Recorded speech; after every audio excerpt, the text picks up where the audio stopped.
is the snapshot of how cold it has been this week. -5, still around 10 o'clock in the morning. Absolutely nuts. God save my electric bill. Welcome back to IBC Koi for another one on what is the weirdest, most temperamental weather I think I've ever seen.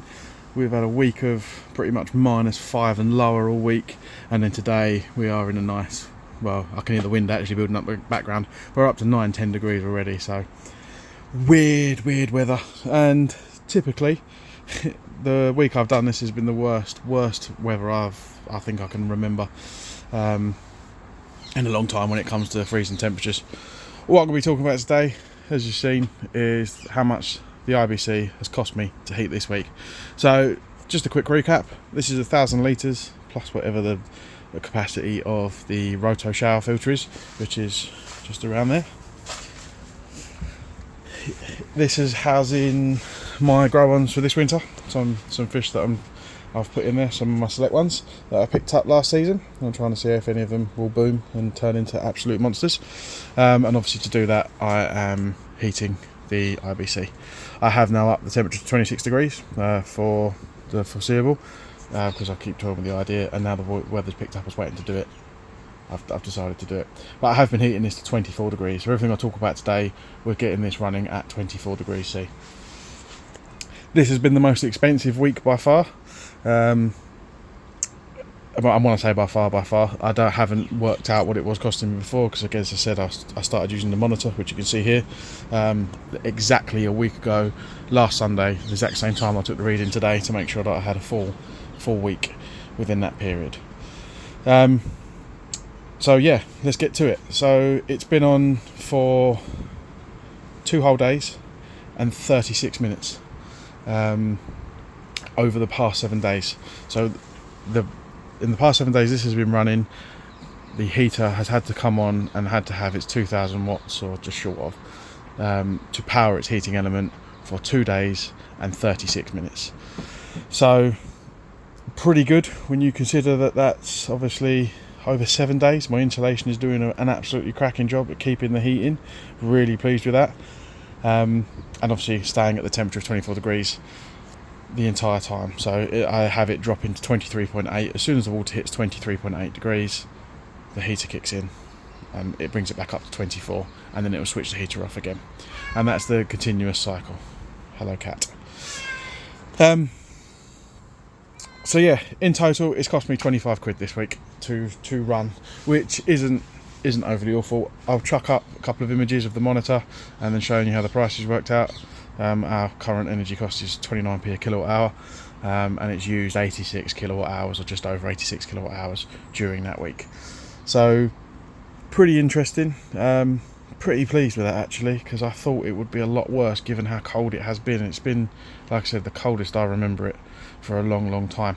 Anyway, that's enough talking and staring at the IBC. Let's have a quick look at the fish in here, and as I said, while we're talking about that, I'll then chuck up a screeny showing you exactly how much energy it's used for those that are interested. Obviously you can average it out over a day, but £25 a week isn't awful as a worst case scenario, and I stress that is a worst case scenario. Just wanted to put this out there to give you an idea. Anybody who's thinking about heating their water, obviously the more water you've got, the more it's going to cost to heat. Capacity is the killer here. I don't know if I'm using the 2 kilowatt heater. I'm using the most energy efficient way I could. In my head, it's a more powerful unit, it's on for less time, but I don't know where that balances out versus using a 1 kilowatt, for example, or even in this instance using 2 bigger fish tank heaters, because we are in fish tank aquarium limits or territory here in terms of water volume. So things I'll think about in future. This is the way I've got it working for now. But yeah, like I said, let's have a look at the fish, and then I'll chuck up the details on the exact units and the electricity used. Right, so here they are, mid-water change. So I'll drop the level right down so I can see them all properly. So this is really the only time I get to properly inspect them all. The water's normally so murky because I'm chucking in a load of food in a small space. It's difficult to see them, so I get quite excited. Once a week I get to strip it off, get the water level dropped, check everyone's doing all right, there's no damage, no issues, no behaviour that I don't want to see, and then obviously yeah, get to see the progress as well, so that's quite exciting. Normally when I'm doing this, obviously I feed them I just listen and watch. I peek up at the sides of the roof, or the lid, sorry, and I make sure I see everyone come up to feed, and they're like piranhas when you chuck the food in, because I've got them going.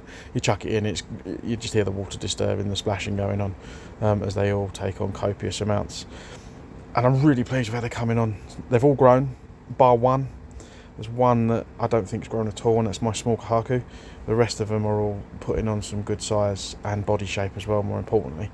I'm hoping, that Achieva especially, it's looking like it's going to have a pair of shoulders on it. And some of the Ginrin ones. The three Shiros are all doing really well. Obviously I've got the one that's had the secondary Benny appear, but Sumi on them, all three of them, looks really good. Plus the Ginrin Afuchi Shiro as well, looking good. The Benny Koi has exploded. My Doitsu Kahaku, and again, looking at the Doitsu Kahaku, the red has stayed really, really intense as well. So really pleased with how this one's working. Anyway, I'm going to chuck up the images now of the cost of the electric. Give you an exact idea of how that worked. Right, so here you can see the meter that I've been using. So this is plugged directly into the device that it's using. It does include the very negligible 0.4 watts that the thermostat uses as well, but for the purpose of this, it's part of running it, so I'm including it. It's not going to make a huge difference at all. We're talking points of pence. So over the last week that I've had this plugged in, like I said, I've done Sunday to Sunday, exact same time, so it is 7 full days. It has used 86.34 kilowatt hours. It's been on for a grand total of 2 whole days, so that's 2 24-hour periods plus 34 minutes and 16 seconds. So that's the space of time that it's used that power. So that's 7 days. I've actually only got the unit flicking on for just over 2 days, half an hour basically over 2 days, which is really good. Shows me insulation is really working well, doing the job, which I knew anyway, but it's good confirmation, obviously in the name of saving energy.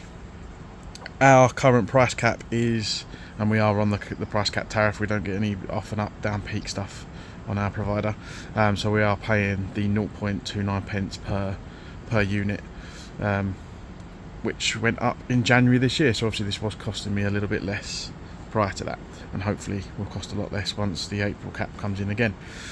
Anyway, all of that aside, it works out £25 and 3 pence, 4 pence if you round it up. So 25 quid for the week.